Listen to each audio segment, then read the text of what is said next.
สบายดีสวัสดีปีใหม่เนาะปีใหม่ลาวปีใหม่ไทยพี่น้องเอ้ยเนาะก็ถือว่าโอ้ยพี่น้องเฮ็ดเวียกฮักก็แล้วพี่น้องเอ้ยแม่ขี้ต้มก็เต็มคิงเนาะงมเวียกอนามัยเด้แต่ละมื้อก็ถือว่าได้ต้อนรับแขกพี่น้องเอ้ยเนาะมื้อนี้เป็นมื้อสงกรานต์กันพี่น้องเอ้ยขอให้ทุกท่าน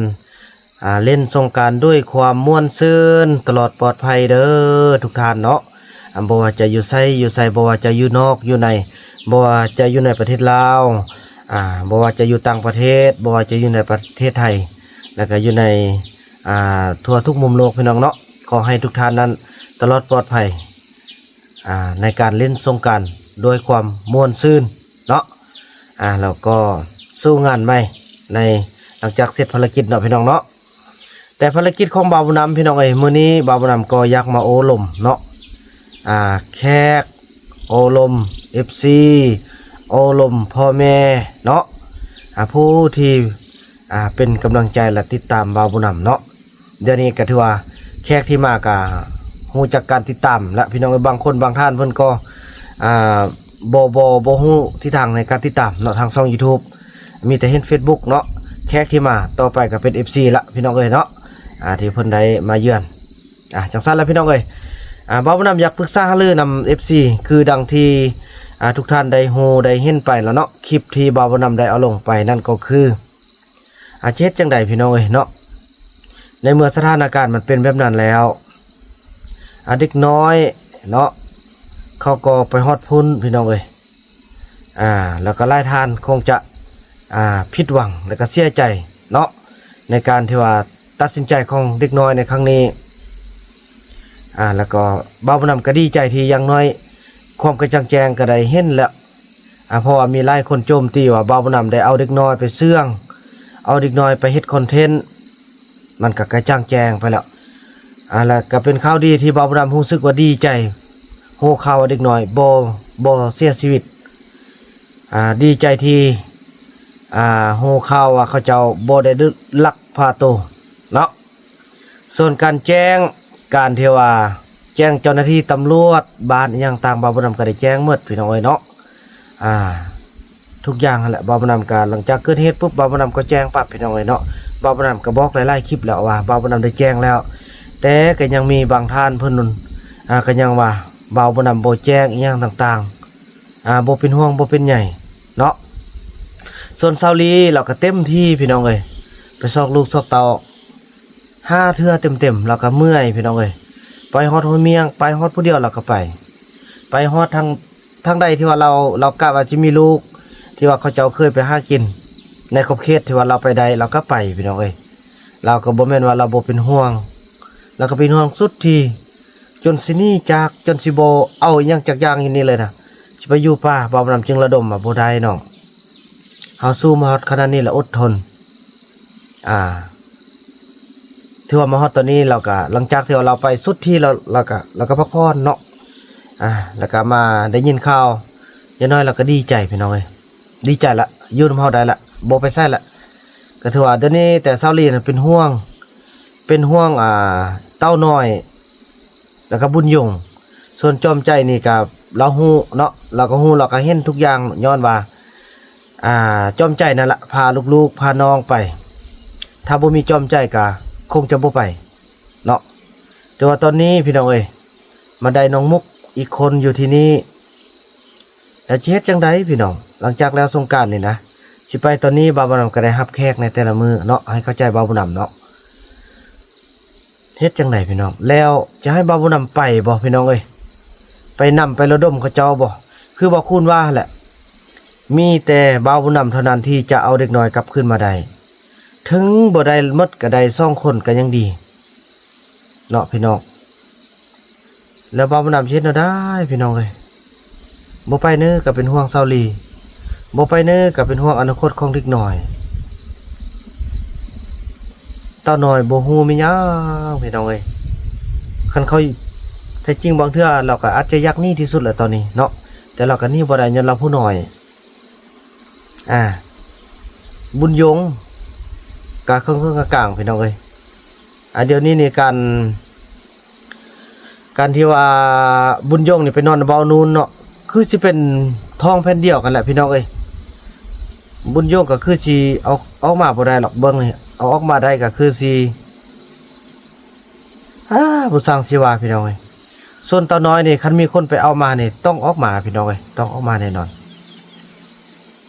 บ่าวบุญนำเชื่อว่าต้องออกมาเป็นห่วงพี่น้องเอ้ยแต่นั่นก็อย่าบ่หรือสิไปหรือบ่ไปพี่น้องเอ้ยบ่าวบุญนำจะรอท่าฟัง FC เนาะคือจังซี่พี่น้องการเดินทางว่าความยุ่งยากก่อนเนาะการเดินทางนั้นมันมีการขึ้นภูลงห้วยมันมีทากมียุงมีหินขึ้นภูสั่นพี่น้องเอ้ยบางลูกนะขึ้นเป็นมือจึงฮอดจอมพี่น้องเอ้ยเนาะคือดังที่ผู้กกให้แหละพี่น้องเอ้ยผู้กกให้ผู้ปลาไหลแหละผู้ใดติดตามบ่าวบ่นำจะฮู้เนาะบางทีกินมักแตงนะพี่น้องบ่มีฮอดน้ำได้เป้น้ำขึ้นไปเกือบเป็นมือเลยพี่น้องจึงฮอดจอมพูยุงทากหินบ่ให้เว้าเลยยามนี้นะฝนตกพี่น้องแต่บ่าวบ่นำก็ฮู้สึกว่าป้าเนาะเข้ามา36ปีปีนี้นี่บ่าวบ่นำก็อ้วนเกินน้ำหนักละการย่างก็ถือว่ายากพี่น้องเอ้ยเนาะคันว่าไปนี่จักสิเฮ็ดจังได๋พี่น้องเอ้ยบ่ไหวอีหลีพี่น้องบ่าวบ่นำบ่ไหวเด้คันนำมาก็เจ้าก็ไปคือเก่าคันบ่นำก็เป็นห่วงคนน้อยบ่าวบ่นำบ่ฮู้สิมีแต่ว่าจะขออนุญาต FC แหละเป็นผู้ตัดสินให้บ่าวบ่นำแด้บ่าวบ่นำจะมาสร้างคอมเมนต์เดี๋ยวนี้นะเนาะมันจะมี1ให้ไป2บ่ให้ไป3คิดเอาเนาะแต่บ่าวบุญนำก็คิดว่า FC คงจะเป็นห่วงแต่บ่าวบุญนำก็เป็นห่วงคือกับ FC พี่น้องเอ้ยเจ็ดได้เด็กหน่อยเนาะแต่จอมใจแท้นั่นได้ก็อ้อมล้อมละพี่น้องเอ้ยเนาะหลายท่านเพิ่นเป็นห่วงว่าถ้าเป็นอยู่ไทยบ่อยู่อเมริกาบ่เนาะอยู่ต่างประเทศสิบ่าวาดนี่สำเนียงนี่ถึกคุกเนาะคันเป็นคนเมืองเฮาได้แม่นพี่น้องเนาะก่อนอื่นบ่าวบ่นำจะอธิบายให้เข้าใจว่าณจุดนี้ตอนนี้เผ่านี้กฎหมายจะบ่ได้ไปคุ้มครองเทื่อเนาะเขาเจ้ายังเป็นเผ่าหนึ่งที่ยังบ่ถูกต้องตามกฎหมายอย่างต่างยังเป็นคนเล่ร่อนพี่น้องตอนนี้เนาะฉะนั้นแหละกฎหมายจะเฮ็ดหยังเข้าบ่ทันใดแล้วก็อีกอย่างมันเป็นวิถีชีวิตของเขาเป็นบ่ได้บังคับอีหยังต่างเนาะเขาเจ้าเป็นคนที่เลือกเองบ่ได้รับการบังคับยินยอมเขาเจ้ายินยอมเองหลักๆแล้วก็คือกฎหมายแหละพี่น้องบ่ได้ไปถึงนางจอมเราก็เป็นคนที่ไปหาผู้ชายเองบ่แม่นผู้ชายมาคมเหงเอียงต่างๆอันนี้แหละพี่น้องให้เข้าใจเนาะให้เข้าใจเพราะคันบ่าวบ่นำเข้าไปฮอดก็สิระดมสุดที่คันว่าได้ไปเว้าเรื่องมาบางคนก็ว่ามาเว้าเรื่องห่วงแต่เงินค่าดอกอีหยังต่างอันนี้มันเป็นไปแล้วพี่น้องเนาะมันเป็นไปแล้วมันก็เฮ็ดแนวใดมันแนวใดก็แนวทิ่มแนวเสียแล้วนะแต่ก็ต้องให้เขาเจ้าฮู้ฮิตของดีกว่าเขาเจ้าสิเอาไปแบบละล่ะเนาะโดยที่ว่าบ่มีการตอบแทนคุณค่าน้ำนมของพ่อของแม่ฉะนั้นแหละก็เลยว่าแนวใดก็จิระดมเอาก็บ่ห่วงบ่ห้ามแหละพี่น้องบ่าวบ่ดำก็สิบ่ห้ามแหละเนาะห้ามมันก็สิเป็นบาปเป็นกรรมห้ามซำนี้เขาก็ยังไปหากันไกลซำใดเขาก็ยังไปหากันแล้วบ่าวบ่ดำก็งงว่าการไปของเขาครั้งนี้มันเป็นแม่นแนวใดวะพี่น้องเอ้ยเขาเจ้าฮู้บ่หรือว่าเขาเจ้าร่วมตัวกันตัวบ่าวบ่ดำมาโดยตลอดบ่เอาไปเอามาแล้วแม่นโพออกอยู่พุ่นแล้วทุกอย่างอยู่หันหมดพี่น้องเอ้ยปาดบ่าวบ่ดำงงเลยเนาะเมียกะยะบ่าวบ่ดำจะขออนุญาตรอเบิ่งคอมเมนต์เนาะว่าไปหรือบ่ไปเนาะ ขอให้ทุกคนเป็นตัวแทนให้บ่าวผู้นำเด้ให้คำชี้นำเด้แล้วก็บ่าวผู้นำจะ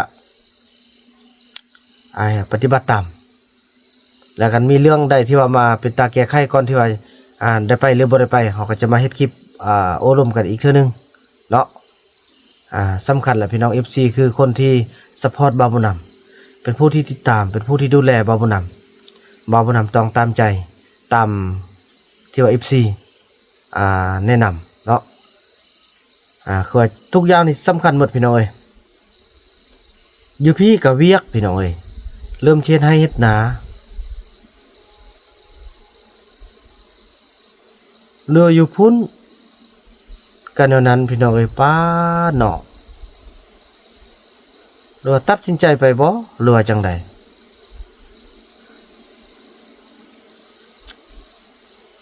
บ่คิดสิออกเลยพี่น้องเอ้ยบ่คิดแนวสิเว้าเลยท่านใดกระทั่งห่วงเนาะ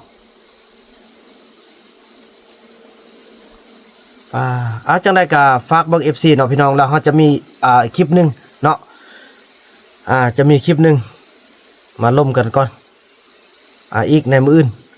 พอมื้อนี้ก็สิได้รอเบิ่ง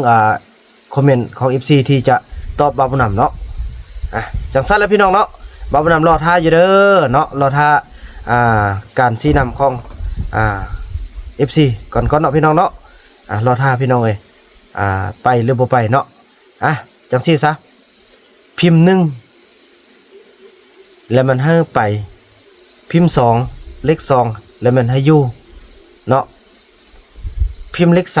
3มาอบรมกันไหมเนาะพี่น้องเอ้ย1 2 3เนาะ1ให้ไป2ให้อยู่3ให้อบรมกันไหมเนาะจังซั่นแล้วพี่น้องแล้วพบกันพี่น้องเอ้ยบ่าวผู้นำรอท่าตอบคอมเมนต์อยู่เด้อบ่แม่นการที่ว่าจะตอบแบบเป็นหนังสือบ่าวผู้นำจะอ่านแล้วก็สิข้อกดหัวใจเนาะโดยการที่ว่าเป็นตัวแทนในการอ่านแล้วเห็นแล้วก็ตอบคอมเมนต์เนาะพี่น้องเนาะโอเคพี่น้องแล้วพบกันพี่น้องคลิปนี้บ่าวนำขออนุญาตกล่าวคำว่าสบายดีโชคดีปีใหม่กันเด้อ